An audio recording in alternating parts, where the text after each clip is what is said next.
Bonjour, vous êtes sur Radio Plagette en direct du restaurant La Plagette à Saint-Égulphe. L'émission culturelle et musicale de l'Estérel en partenariat avec le Mensuel Mag et Kiss FM. Et comme tous les mercredis, nous sommes accompagnés des Martinians, les musiciens de l'hôtel Vanderwolk. Aujourd'hui, j'ai l'honneur de recevoir Morgane Ladipesson. Morgane, bonjour. Bonjour Calogera. Morgane, tu es la créatrice et rédactrice en chef du Mensuel Magazine, notre partenaire. Ça tombe bien. Morgane, tu as un parcours très riche entre littérature et spectacle vivant. Comment tout s'est mélangé pour donner naissance à ce projet éditorial? C'est une excellente question. En général, je pose des bonnes questions. Voilà, rien n'était prévu du tout. J'ai atterri ici en 2009. Alors j'avais le mauvais goût d'être née en région parisienne. Donc je me suis rattrapée depuis. Je ne bouge plus d'ici. Et j'étais passionnée de théâtre depuis quasiment ma naissance. À 2 ans et demi, j'avais vu ma première pièce de théâtre avec Jean Lefebvre. J'étais tombée amoureuse de lui, ce qui inquiétait beaucoup mes parents à l'époque. Du coup, j'ai regardé la pièce en boucle, que je connais toujours par cœur, et je me suis toujours intéressée au théâtre. Alors quand on est en région parisienne, même si à l'époque je faisais des études en littérature italienne qui n'avaient rien à voir avec le spectacle, on a toujours l'impression qu'on peut aller voir plein de choses. Alors, autant qu'étudiante, je n'allais pas voir plein de choses, j'avais pas les moyens, mais en tout cas j'avais cette possibilité d'y aller. Et arrivé ici, j'ai eu la sensation qu'il ne se passait pas grand-chose et j'ai commencé à farfouiller. Et en farfouillant, je me suis dit que ça pouvait être sympa de partager ce que moi j'aimais avec les autres. Donc j'ai découvert qu'il y avait une très très belle programmation entre le Var, les Alpes-Maritimes, les Bouches-du-Rhône, Monaco. Et le mensuel est né un petit peu par hasard comme ça. Alors si tu devais résumer justement l'âme du Mensuel Mag en 3 mots, ce serait quoi? Ah, en 3 mots. Oui. Alors moi qui ne sais pas synthétiser, ça va devenir compliqué. Simple, accessible et gratuit. Très bien résumé. Toujours vulgaire de parler d'argent, mais il est gratuit et c'est important. Oui, c'est vrai. Alors justement, est-ce que tu peux nous raconter un petit peu les coulisses de ton quotidien de rédactrice en chef? Comment se construit chaque numéro? Parce qu'on imagine bien le stress entre les bouclages, les délais. C'est quoi vraiment la vie d'un mensuel?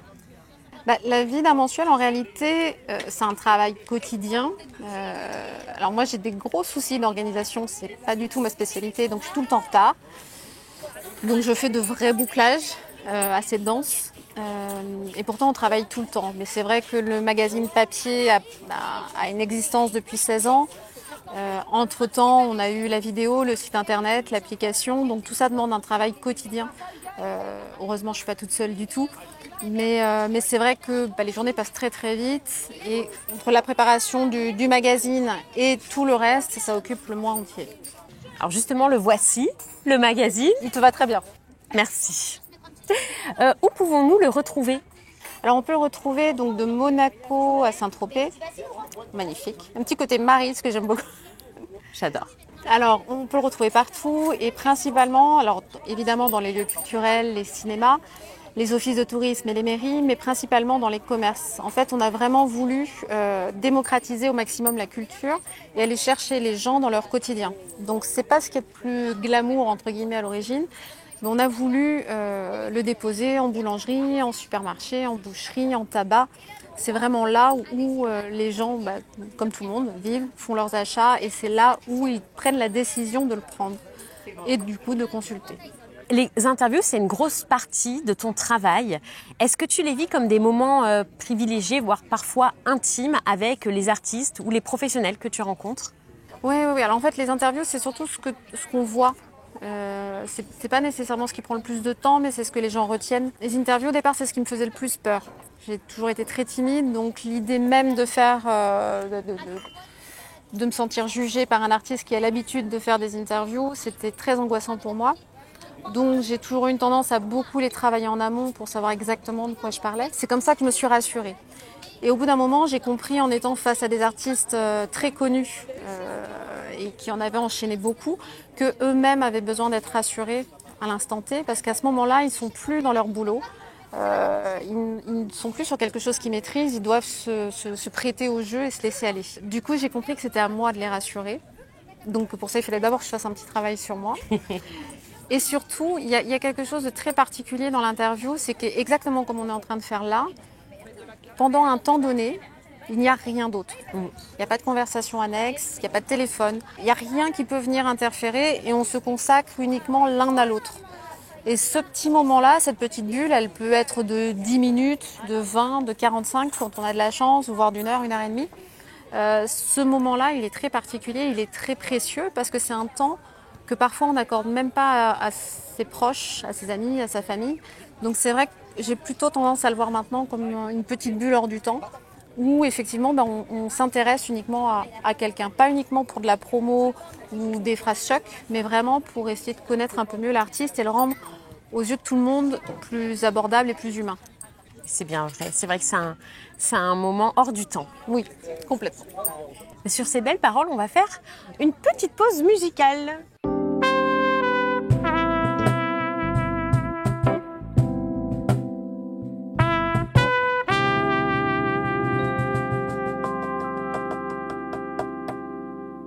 Je voulais savoir, est-ce qu'il y a une interview ou une rencontre qui t'a particulièrement marqué depuis le lancement du magazine?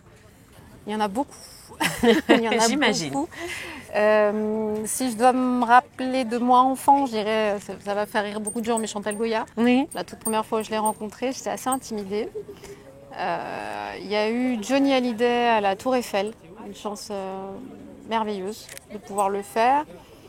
Après, il y a des artistes qui sont devenus, alors peut-être pas des amis, mais des proches, des gens qu'on aime bien retrouver. Je pense à François Berléand, Jérémy Ferrari, Patrick Chenet. Il y en a beaucoup comme ça qu'on croise et qu'on recroise souvent. Ces petits rendez-vous, je ne saurais pas en mettre une au-dessus d'une autre. Elles se valent toutes. Tu es aux premières loges de l'actualité culturelle de la région.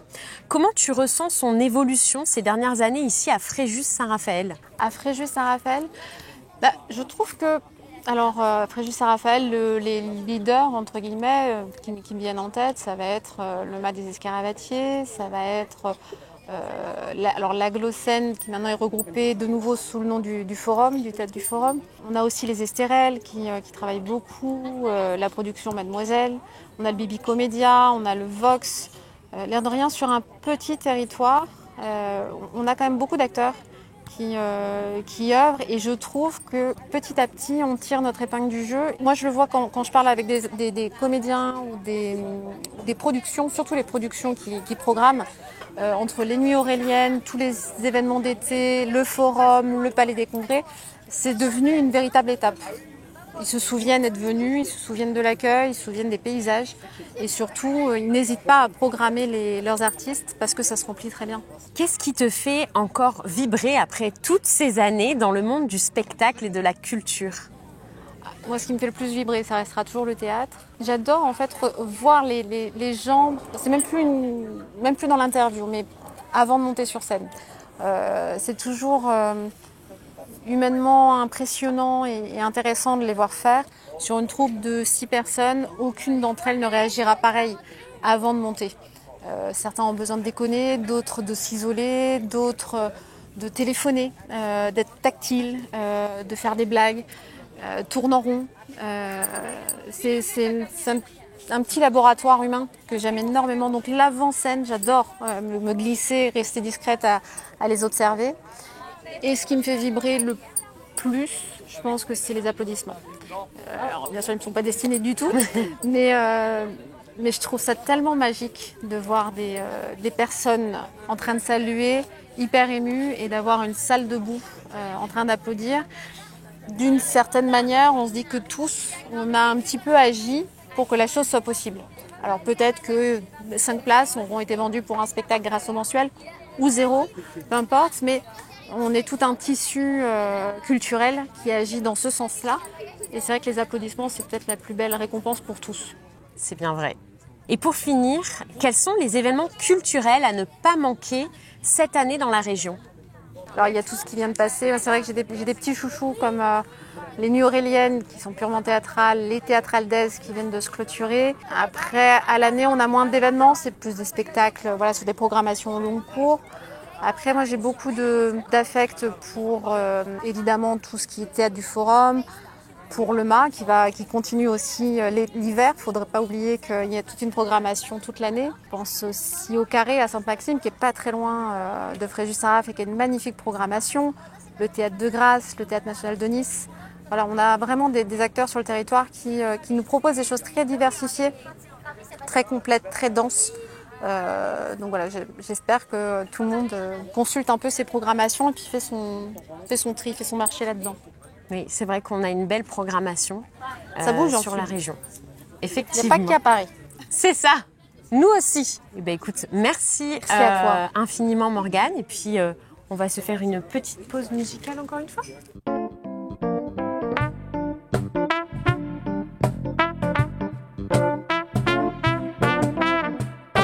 Encore une fois, merci infiniment Morgane. Merci au Mensuel Mag.